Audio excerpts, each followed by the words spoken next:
Okay, guys, as much as I'd love to talk about cross-dressing ghoul investigators all day, I can't because I feel horrible. I really want to get back into bed, so I'm kind of going to speed through this. But while we're on the topic of cross-dressing ghoul investigators, Shirazu, they honestly shouldn't have brought that dude along. He looks nothing like a woman, and they say they put more makeup on him because he needed the most work in the facial department, and simply because he looks the most hilarious. And Sasako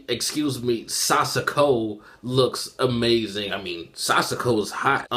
No homo, I think. And of course, Musuki and Psycho blend right in. And I just love Musuki's moment about all the men staring at her. And one even said rape, rape, rape in her mind. I'm like, wow, does she really hate men that much? And speaking of Musuki, they've called her he this entire chapter, even though she's dressed like a female and technically is a female. So do they know that she's actually a she? And then we go into this explanation of why Sasaki is so caring for Psycho and about her mother, which turns out she is a bitch. And then we get a little bit more background information about Shirazu saying obviously that his father is gone or dead somewhere and he doesn't know about his mother. And then that brings up the thoughts of what's going on with Sasaki's mother inside of Shirazu's head. And we all know how that turned out. The most important and most symbolic thing in this chapter to me has to be when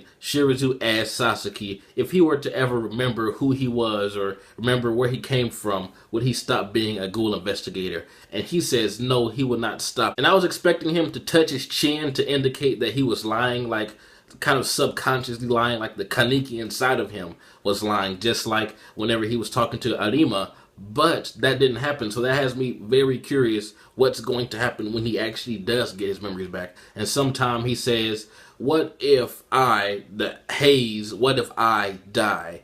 I don't want to forget these people. And then there's this awesome shot of all his homies around him and stuff. So, I mean, I can understand where he's coming from, but, as the fans who know who Kaneki really is, we want to see him back. Whereas Sasaki, he just doesn't want to forget or forsaken his new friend, Joe, and I can really respect that. So, will Kaneki getting his memories back really be a good thing for him? Like, I mean, granted, we all want him to get back with Toka and, Tsukiyama. I want Tsukiyama to see him. I want him to have his memories back, but then again, wouldn't that fuck up his life that he's having right now? And he seems to be happy. So I don't know, man. I have a feeling that Kaneki's going to lose either way. Whether he stays like this forever, he's going to miss out on some Toka ass, just straight up orgasming Tsukiyama, and miss out on what I truly believe he needs. He needs to solve the mystery of why Rize was put into him. And he needs to get revenge on those clown bastards, yo.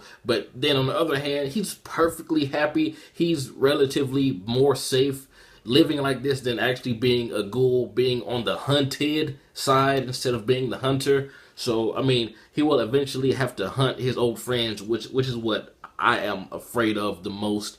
But I don't know, man. There's a good side and bad side to both sides. Musuki gets drunk and she's turning the fuck up. And she actually gets invited by Nutcracker. So hopefully we'll get the actual confrontation next chapter. Also at the end we meet this new guy, I forget his name, but I don't think we know who he is, so I wasn't as hyped as I usually have been, because usually the ends of Tokyo Ghoul chapters have been hints or silhouettes of people that we knew back in part 1, thus creating the hype. But this guy, I don't know him, so I'm not all that excited. I mean, I can't wait to read the next one, don't get me wrong, but it just didn't create that, oh my god, I have to read this shit now, like the last few episodes have. And also, Yamori's old butt buddies just so happen to be in there. And I just love how they recognize Kaneki immediately. So, are they going to blow his cover? And I believe one of them said, wouldn't it be a shame if Highs died? Or was that Sasaki's inner Kaneki? I couldn't really tell, I have to go back and look.